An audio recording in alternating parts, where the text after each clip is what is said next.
ഒരിക്കൽ സൂര്യഭഗവാൻ ദ്രൗപദിക്ക് സമ്മാനമായി ഒരു അക്ഷയപാത്രം നൽകിയിരുന്നു. സൂര്യൻ ഉദിച്ചു കഴിഞ്ഞാൽ അതിൽ നിന്നും എത്ര പേർക്ക് വേണമെങ്കിലും ഭക്ഷണം കഴിക്കാം, സൂര്യാസ്തമനം വരെ.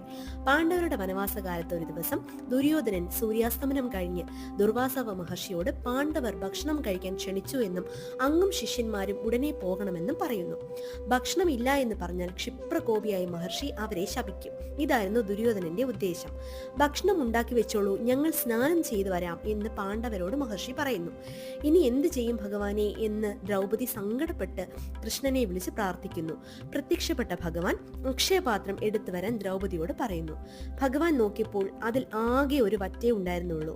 ഭഗവാൻ അതെടുത്ത് വായിലിട്ട് ഇപ്രകാരം പറഞ്ഞു: ഇപ്പോൾ മുതൽ നാളെ സൂര്യോദയം വരെ ഈ ഭൂമിയിൽ ഒരു ജീവജാലങ്ങൾക്കും ഭക്ഷണം കഴിക്കാൻ പറ്റാതെയാകട്ടെ എന്ന്. കുളി കഴിഞ്ഞ് കയറിയ മഹർഷിക്കും കൂട്ടർക്കും ഒരു തുള്ളി വെള്ളം പോലും ഇനി കഴിക്കാൻ പറ്റാത്ത അവസ്ഥയായി. അവർ തിരിച്ചു പോവുകയാണ് ഉണ്ടായത്.